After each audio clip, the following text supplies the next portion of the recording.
Hi friends, வணக்கம். இன்றைக்கி குதிரைவாலி கஞ்சி எப்படி செய்கிறதுன்னு பார்த்துக்கலாம்.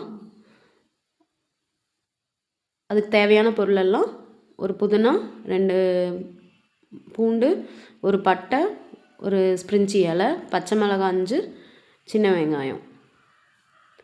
அப்புறம் நல்லா கழுவிக்கணும் அரிசியை. அதில் கழுவ அழுக்கு வந்துகிட்டே இருக்கும், கழுவணும்.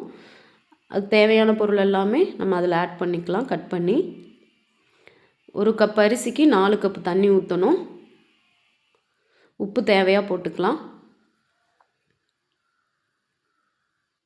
தேவையான அளவு போட்டு அதை நல்லா மிக்ஸ் பண்ணிவிட்டு கொஞ்சம் சீரகம் போட்டுட்டு ஒரு ஸ்பூன் அளவு போட்டு அதை கலக்கி விசில் வச்சுக்கலாம். 10 விசில் விட்டுக்கலாங்க. 10 விசில் வந்தோமே நம்ம அதை இறக்கி அதை பார்க்கும்போது கொஞ்சம் கெட்டியாக இருந்ததுன்னா கொஞ்சம் சுடுதண்ணி காய்ச்சி அதில் ஊற்றி மிக்ஸ் பண்ணி எடுத்துக்கலாம். ஹெல்த்தியான குதிரைவாலி கஞ்சி ரெடி ஆயாச்சு. மார்னிங் டிஃபன் இனிமேல் இதவே